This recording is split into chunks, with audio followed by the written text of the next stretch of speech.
नमो अरिहन्ताणं नमो सिद्धाणं नमो आयर्याणं नमो वज्रायाणं नमो लोहे सव्वसावूणं पणमीय शिरसा नेमिं गुणरयण विभूषणं महावीरं सम्मत्तरयण निलयं पयडि समुक्कित्तणं बोचम। कल अपन लोगों ने ज्ञानावरणी दर्शनावरणी कर्म को समझा और उसके साथ में पांचों निद्राओं के लक्षण को भी जाना था। अब आचार्य भगवंत दर्शनावरणी कर्म के बाद कहते वेदनी कर्म। वेदनी कर्म के दो भेद होते, साता वेदनी और असाता वेदनी। और वेदनी कर्म के बाद आता है मोहिनी कर्म। तो मोहिनी कर्म के कितने भेद बताए थे? 28। मूल में तो दो भेद हैं, दर्शन मोहिनी और चारित्र मोहिनी कर्म। दर्शन मोहिनी के 3 भेद हैं। सामान्य से बंध की अपेक्षा तो एक मिथ्यात्व रूप है, लेकिन उदय और सत्व की अपेक्षा से 3 प्रकार का है। और चारित्र मोहिनी के 25 भेद हैं। अनंतानुबंधी, क्रोधमान माया लोभ, अप्रत्याख्यानावरण, क्रोधमान माया लोभ, प्रत्याख्यानावरण, क्रोधमान माया लोभ, संजुलन, क्रोधमान माया लोभ और नव कषाय, हास्य आदि कषाय। इस तरीके से 25 भेद। तो दोनों मोहिनी मिलकर के 28 भेद हो जाते हैं। लेकिन अनादि से तो जीव के सिर्फ एक ही मोहिनी रहती, मिथ्यात्व। जब सम्यक्त्व की प्राप्ति करता है तब कहीं जाकर के 3 टुकड़े होते हैं। तो यहाँ पर आचार्य भगवंत 26वीं गाथा छंद में स्वयं बताते हैं, जंतेण को दब्बम वा पडमुभ समभाव जंतेण मिच्छम दब्बम तुतिधा असंख्य गुणहीण दब्ब कमा। जंतेण को दब्बम वा पडमुभ समभाव जंतेण मिच्छम दब्बम तुतिधा असंख्य गुणहीण दब्ब कमा। अब कह रहे जंतेण को दब्बम वा, जो कोदों होते ना उनको जंतेण,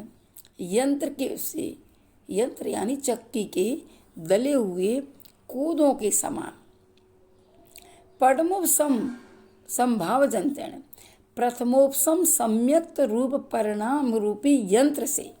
कौन सा यंत्र लिया इन्होंने? जैसे चक्की के द्वारा ये यंत्र से कोदों के टुकड़े हो जाते हैं, ऐसे ही प्रथमोपसम सम्यक्त के रूपी यंत्र के माध्यम से मिच्छम यानी मिथ्यात्व रूपी जो कर्म है उस दब्बम द्रव्य प्रमाण में क्रम सत्यता 3 टुकड़े हो जाते हैं, 3 प्रकार के हो जाते हैं। और जो 3 टुकड़े कैसे होते हैं? असंख्य गुणहीण दब्ब कमा, द्रव्य प्रमाण से क्रमशः असंख्यात गुणाहीन होकर 3 प्रकार का हो जाता है। समझना इसके लिए बहुत अच्छी बात है। अभव्य तो कभी ये परिणाम ला ही नहीं सकता, भव्य के जीवन में ये घटित होता है। जैसे कोदों यानी धान्य विशेष को दलने पर तंडुल, कण और भूसी 3 टुकड़े हो गए। तंडुल, कण और भूसी, इसका 3 रूप हो जाते हैं।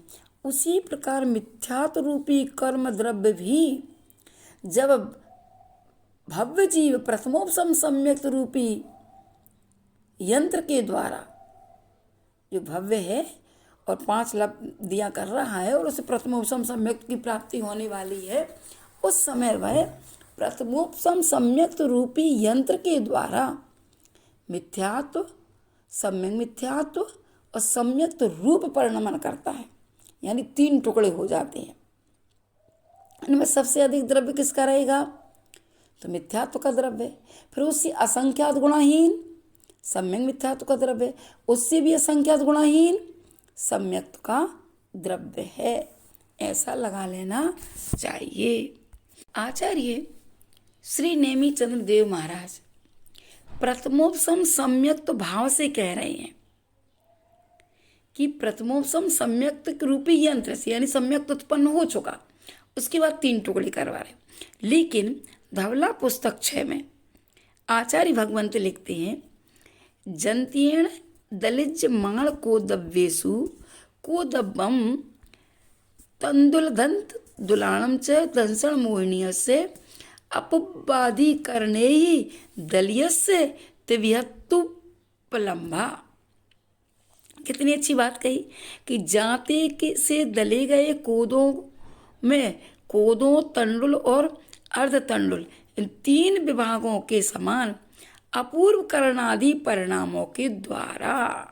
अब यहाँ क्या कह रहे? अपूर्व करण, जो करण लब्धि में होते ना, अधाकरण, अपूर्व करण, अनिवृत्ति करण, तो अपूर्व करणादि परिणामों के द्वारा दले गए दर्शन मोहिनी के त्रिविधता पाई जाती है, यानी कि 3 प्रकार से। अब देखो 2 मत हमारे सामने आ गए। आचार्य भगवान ने धवला पुस्तक में कहा, 6वीं पुस्तक में, और इसी संबंध में धवला पुस्तक 13वीं में भी ऐसा ही कहा है। तो धवलाकार जो वीरसेन महाराज जी हैं, उनके मत से तो अपूर्व करण परिणामों के द्वारा ही 3 टुकड़े होते हैं, और आचार्य अपने नेमिचंद्र महाराज जी कहते हैं कि प्रथमोपम सम्यक्त रूपी यंत्र से। अब कई बार इसको चिंतन के द्वारा बिठाने का प्रयास किया, क्योंकि हमारे सामने दोनों आचार्य प्रामाणिक है। जब दोनों आचार्य प्रामाणिक है तो हम तो दोनों को मान लेते हैं कि हमें तो आचार्य सिद्धांत चक्रवर्ती नेमिचंद्र भगवान की बात भी ठीक लग रही है और आचार्य वीरसेन महाराज जी की भी बात ठीक लग रही है, हमें कोई विरोध नहीं है। लेकिन कई बार ऐसा होता है, कोई कारण उनको बता देता है, कोई कार्य के माध्यम से बताता है। जैसे अपूर्व करणादि प्रथमोपम सम्यक्त का कारण, साक्षात कारण है, तो उसके माध्यम से 3 टुकड़े करा दिए, और प्रथमोपम सम्यक्त उत्पन्न होते ही 3 टुकड़े हुए। तो जैसे एक समय, कई बार अपन कहते हैं ना, हम आपसे पूछें, मान लो कि मंगलवार के बाद बुधवार को आने में कितना टाइम लगता है? मंगलवार और बुधवार में आप बताओ कैसे लगाओगे? अब अपन कहेंगे नहीं भाई, मंगलवार का अंत और बुधवार की शुरुआत। जैसे 12 बजे, तो 12 बजने के बाद तुरंत जो बचता है वो एक क्षण भरती। ऐसे ही हो सकता है कि करण परिणामों का अंत हो रहा है और प्रथमोपम सम्यक्त प्राप्त हो रहा है, और उसी समय 3 टुकड़े आचार्य भगवंत कह रहे हो कि उसी समय 3 टुकड़े हो जाते हैं। किसके? मिथ्यात्व के। तो 3 टुकड़े मिथ्यात्व, सम्यक मिथ्यात्व, सम्यक्त प्रकृति। तो यहाँ अपने धवला महाराज, धवलाकार का मत भी अपने मान हो गया, और आचार्य नेमिचंद्र महाराज जी का भी अपन मान करते हैं कि दोनों ही मत ऐसे, क्योंकि एक वो कार्य के माध्यम से जब प्रथमोपम सम्यक्त हो गया तब, और एक कारण के अपूर्व करण, अपूर्व आदि करने का, इन करण के द्वारा। तो इस करण में तो होता नहीं अपूर्व, अनिवृत्ति करण के लास्ट, जब वो अनिवृत्ति करण में भी अंतःकरण कर लेता है, उसके बाद जब लास्ट समय जब सम्यक्त उत्पत्ति होती है, उसी समय ये परिणाम होते हों तो लगा लेना चाहिए। आ गए समझ में? अब यहाँ पर आचार्य भगवंत जो ये कहा है कि सबसे अधिक द्रव्य किसको मिलेगा? मिथ्यात्व को, उससे असंख्यात गुणाहीन सम्यक मिथ्यात्व को, और उससे असंख्यात गुणाहीन सम्यक्त को मिलता है। तो यहाँ पर एक कहा कि प्रथमोपम सम्यक्त का अंतर्मूर्त काल है, उसके प्रथम समय से लेके चरम समय पर्यंत प्रति समय मिथ्यात्व के परमाणुओं के गुण संक्रमण भागार का भाग दे करके जो लब्ध आवे उसको ग्रहण करके उसके 3 पुंज करें। अब जिस संक्रमण भागार जवाब है ना, इसी में आगे प्रसंग में भागार का अलग ही अधिकार आएगा, उसमें हम आपको समझाएंगे। अभी तो इतना समझ लो, गुण संक्रमण गुणित गुणित क्रम से बदल रहा है द्रव्य। तो जो मिथ्यात्व का द्रव्य था उसमें से असंख्यात गुणहीन सम्यक मिथ्यात्व के परमाणु हैं, उससे भी असंख्यात गुणहीन संक्रमण भागार से बदल रहा है, सम्यक प्रकृति के परमाणु हैं। इस प्रकार एक मिथ्यात्व के परमाणु की हमने कितने पुंज कर दिए? 3 कर दिए। लेकिन 3 पुंज करने पर भी सबसे ज़्यादा किसको मिला? मिथ्यात्व को, उससे कम सम्यक मिथ्यात्व को, उससे कम सम्यक प्रकृति को। ठीक है, अपन परिभाषा भी देख लेते हैं गुण संक्रमण भागार की। आचार्य भगवंत ने लिखा है, प्रत्येक समय में असंख्यात गुणित श्रेणी रूप से प्रदेश संक्रमण होता है, वह गुण संक्रमण कहलाता है। इसका भागार भी कितना है? पल्ल के असंख्यात भी भाग प्रमाण है, किंतु अधा प्रवृत्त संक्रमण भागार से असंख्यात गुणा हीन है। ऐसा आचार्य भगवंत ने परिशिष्टि में इसी में लिखा हुआ है, जय धवला पुस्तक 9 पृष्ठ 172 का। तो समझ में आ गया गुण संक्रमण भागार किसे कहते हैं? तो प्रत्येक समय में असंख्यात गुण श्रेणी रूप से प्रदेशों को बदल रहा है, मिथ्यात्व के प्रदेशों को सम्यक मिथ्यात्व में कर रहा है, सम्यक मिथ्यात्व के से सम्यक प्रकृति में जा रहा है, तो ये कहलाता गुण संक्रमण। इसका भागार का मतलब क्या है कि कितना पुंज बदल रहा है एक प्रत्येक समय। तो पल्ले के असंख्यात भाग प्रमाण द्रव्य मिथ्यात्व का सम्यक मिथ्यात्व में जा रहा है और सम्यक मिथ्यात्व से सम्यक में जा रहा है, इस तरीके से लगा लेना चाहिए। तो गाथा समझ में आ गई कि जंतेण कोदब्बम, जंतेण यंत्र के द्वारा दले हुए कोदों के समान प्रथमोपम सम्यक्त रूपी भाव रूपी यंत्र से या प्रथमोपम सम्यक्त परिणाम रूपी यंत्र से मिथ्यात्व के द्रव्य को 3 टुकड़ों में 3 प्रकार का हो जाता है। जो कैसा होता है? असंख्य गुणहीन द्रव्य कमा, असंख्यात गुणहीन द्रव्य क्रमशः हीन होता चला जाता है। अब आचार्य भगवंत यहाँ पर हिंदी में कहते हैं कि आयु कर्म के बिना 7 कर्मों के परमाणुओं का प्रमाण कुछ कम 1.5 गुण हानि गुणित समय प्रबद्ध प्रमाण है। अब यहाँ पर कुछ इसमें 7 का भाग देने पर जो प्रमाण आवे उतने किसके होते? मोहिनी के परमाणु हैं। इनमें अनंत का भाग देने पर 1 भाग प्रमाण तो सर्वघाती है और जितना बचा है वो देशघाती प्रकृति के परमाणु हैं। अभी आपको अंक गणित से समझ में आ जाएगा। तथा उस एक मिथ्यात्व और 16 कसाएं यानी अनंतानुबंधी, अप्रत्याख्यान, प्रत्याख्यान और संजुलन, इनमें बंटवारा करने के लिए 17 का भाग देने पर जो प्रमाण आवे उतने मिथ्यात्व प्रकृति के परमाणु हैं। मन मिथ्यात्व प्रकृति के परमाणु बहुत ज़्यादा हैं। जैसे इन्होंने एक उदाहरण से अंक गणित से समझाया है। इन्होंने कहा कि समय प्रबद्ध की संख्या क्या है?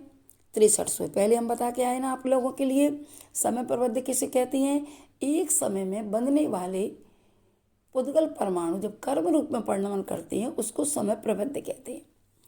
गुणहानि आयाम की संख्या कितनी है? 8। और 1.5 गुणहानि आयाम, जब एक गुणहानि आयाम 8 है तो 1.5 12 है। अब 6300 को अपन ने 12 में गुणित कर दिया तो कितने आ गए? 75,600 आ गए। ये 7 कर्मों का परमाणु रूप द्रव्य है। ये कितने कर्मों का है? अभी 7 कर्मों का, क्योंकि आयु कर्म का तो हम लेंगे नहीं, क्योंकि आयु कर्म का बंध तो अपकर्ष काल में होता है। प्रतिपल तो 7 कर्मों का बंध होता है, आयु कर्म का बंध अपकर्ष काल में होता है। जिस समय आयु कर्म का बंध होता है तब 8 कर्म बनते हैं, नहीं तो प्रायः 7 कर्मों का बंध होता रहता है। अब 7 कर्मों के परमाणु कितने हैं अपने? 75,600 है। तो मोहिनी कर्म के कितने हैं? अपन ने अपनी लगाया था, त्रिभाग लगाया था, जो प्रमाण आवे मोहिनी के परमाणु आ जाएंगे। तो उन्होंने कहा था कि 10,800 परमाणु होंगे। मोहिनी के कितने होंगे? 10,800 परमाणु होंगे। अब मोहिनी के परमाणुओं का बंटवारा चारित्र मोहिनी की 25 व दर्शन मोहिनी की 1, इस प्रकार 26 कर्मों में किस प्रकार होगा? तो आचार्य भगवंत ने उसका बंटवारा आगे स्वयं जब हम प्रदेश बंध पढ़ेंगे ना और प्रदेश बंध का कथन करेंगे उस समय इनके बंटवारे का कथन आपको समझ में आ जाएगा। 26 प्रकृतियों में से 16 कषाय और 1 मिथ्यार्थ, ठीक है ये, और 17 सर्वघाती प्रकृति हैं और शेष 9 देशघाती हैं। अब देशघाती और सर्वघाती प्रकृति भी आपको समझना होगी, क्योंकि देशघाती का मतलब होता है कि जैसे मति ज्ञान, श्रुत ज्ञान, अवधि ज्ञान, मन प्रज्ञान देशघाती प्रकृति हैं। और सर्वघाती प्रकृति कौन सी है? केवल ज्ञान आवरण, कि जो सर्वघाती हैं। और एक विशेषता है, सर्वघाती स्पर्धकों में देशघाती स्पर्धक नहीं होते, लेकिन देशघाती स्पर्धकों में, देशघाती प्रकृतियों में सर्वघाती स्पर्धक भी होते हैं, तभी तो 6 उपसम बनेगा। जैसे मान लो हम कहें अभी हमारा मति ज्ञानावरण कर्म का विशिष्ट 6 उपसम है, तो कैसे बनाएंगे हम? मति ज्ञानावरण कर्म के सर्वघाती स्पर्धकों का उदयाभावी 6, यानी उदय में नहीं आने देना, और उन्हीं का सदवस्था रूप उपसम, और देशघाती स्पर्धकों का उदय, उससे तो अपन बनाते 6 उपसम। तो ऐसे 6 उपसम बनेगा। तो जिनका 6 उपसम, आज तो वर्तमान में अवधि ज्ञानावरण का भी सर्वघाती स्पर्धकों का उदय चल रहा है, किसी को अवधि ज्ञान कहाँ, मना पर ज्ञान कहाँ। तो इस कारण से तो कहने का मतलब है कि आगे जाके हम स्वयं बताएंगे कि कितनी प्रकृतियाँ सर्वघाती होती हैं और कितनी देशघाती होती हैं, उनका प्रकरण अपन आगे लेते हैं। अब जैसे इन्होंने कहा था कि मोहिनी के परमाणुओं में अनंत का भाग देकर जो लब्ध आवे वह द्रव्य सर्वघाती और शेष द्रव्य देशघाती समझना चाहिए। अर्थात मोहिनी कर्म के परमाणु की संख्या कितनी थी? 10,800 मानी थी, और अनंत की संख्या हमने कितनी मान ली? 8। अब इस अनंत 8 की संख्या का हमने 10,800 में भाग दिया तो कितने आए? 1350 प्राप्त हुआ। तो ये द्रव्य 17 सर्वघाती प्रकृतियों का है। अतः इस द्रव्य को 17 से भाग देने पर कितना आ गया? 79 सही, 7/17, अर्थात 80 के लगभग लब्ध आया। कुछ हम हिंदी भी बोल रहे हैं, कुछ इंग्लिश भी, ठीक है। मतलब 79 सही 7/17, यानी 80 के लगभग आया। अब प्रत्येक सर्वघाती का द्रव्य समझना, इतना ही द्रव्य मिथ्यात्व का भी है। 10,080 में से 1350 सर्वघाती द्रव्य घटाने पर जो 9,450 प्रमाण द्रव्य देशघाती का है। अब जो अपना लगभग 80 के परमाणु मिले थे मिथ्यात्व के लिए, तो असंख्यात विभाग सम्यक मिथ्यात्व प्रकृति के परमाणु को समझना, फिर सम्यक मिथ्यात्व के असंख्यात विभाग परमाणु सम्यक प्रकृति के समझना, शेष असंख्यात बहुभाग रूप परमाणु किसको मिलेंगे? मिथ्यात्व प्रकृति के हैं, ऐसा लगा लेना चाहिए। और थोड़ा सा आप लोग भी है ना, ग्रंथ को खोल करके और इसको पढ़ करके समझने का प्रयास करोगे तो आपको समझ में आ जाएगा, ठीक है ना। तो ये दोनों मत हमें मानने, हमारे दोनों आचार्य प्रामाणिक है, इसलिए करण के द्वारा भी 3 टुकड़े हो जाते हैं, या प्रथमोपम सम्यक्त रूप परिणाम के द्वारा भी 3 टुकड़े होते हैं, ऐसा लगा लेना चाहिए। हो सकता है कि करण का लास्ट समय और प्रथमोप सम्यक्त का प्रथम समय हो, उसी समय 3 टुकड़े होते हों, इस कारण से आचार्य भगवंत ने ये व्याख्या की है, ठीक है। आगे समझ में ऐसा लगा लेना चाहिए, और आगे जो बता देंगे। अब 17 इन्होंने जो सर्वघाती कही है, नहीं देशघाती कही, तो वो देशघाती में क्या आ जाएंगे? 17 प्रकृति, तो वो हम आपको कल बताएंगे, ठीक है। क्योंकि कौन कौन सी देशघाती हैं, कौन कौन सी सर्वघाती हैं, अपन इस चीज़ को भी समझना पड़ेगा। तो आचार्य भगवंत ने आज अपने लिए एक छंद में क्या समझा दिया है कि अनादि मिथ्या दृष्टि जीव जब भी सम्यक्त प्राप्त करेगा तो 4 लब्धियां करेगा। पहले तो क्षयोपम लब्धि, विशुद्धि लब्धि, देशना लब्धि, प्रायोग लब्धि, ये तो अभव्य भी यहाँ तक आ जाता है। लेकिन करण लब्धि में यदि प्रवेश कर दिया है तो नियम से वो भव्य जीव है, और नियम से वह प्रथमोपम सम्यक्त को प्राप्त जरूर करेगा, ये जरूर समझ लेना चाहिए। और उसी प्रथमोपम सम्यक्त के परिणाम से ही 3 टुकड़े होते हैं, और वो 3 टुकड़े क्रमशः असंख्यात गुणे हीन होते हैं, ऐसा समझ लेना चाहिए। समय आएगा शायद हमने आपको 5 लब्धियाँ समझाई हैं कभी, और नहीं तो विषय कभी आएगा तो हम 5 लब्धियाँ भी आपको अच्छे से समझाएंगे। ठीक है, इतना ही रखेंगे। ओम।